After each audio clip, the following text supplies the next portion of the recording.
2019లో కూడా మరి ఈవీఎంలు ట్యాంపరింగ్ అని చెప్పి మేము అనుకోవాలి. అప్పుడు ఏంటంటే నువ్వు ఓడిపోయావు, ఏం చేయాలంటే ప్రజల తీర్పుని స్వాగతించాలి.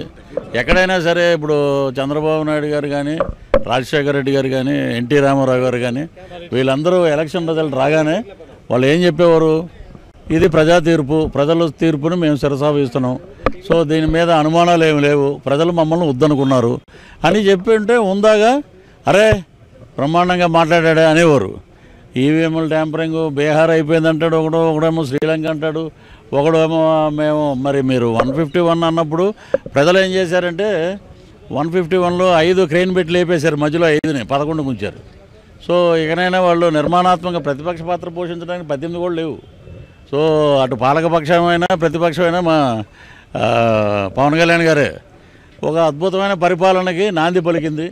అటు కూటమిలో రాష్ట్ర చరిత్రలో కానీ దేశ చరిత్రలో కూడా ఒక ముఖ్యమంత్రి ఫోటో ఉంటుంది పంచాయతీరాజ్ శాఖల్లో కానీ ప్రభుత్వ ఆఫీసుల్లో కానీ.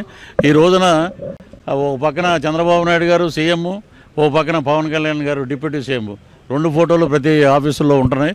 ఇది ఒక శుభ పరిణామం. రాష్ట్రంలో కార్యకర్తలందరూ బ్రహ్మాండంగా మేము అద్భుతమైన ఏదైతే అనుకున్నామో దానికే మహిళలు అలాగే అన్ని కుల మతాలకు అతీతంగా మేము ఓట్లు ఇచ్చాం, దాని ప్రకారంగా పరిపాలన ఉంటుందని చెప్పి అందరూ ఆనందంలో ఉన్నారు.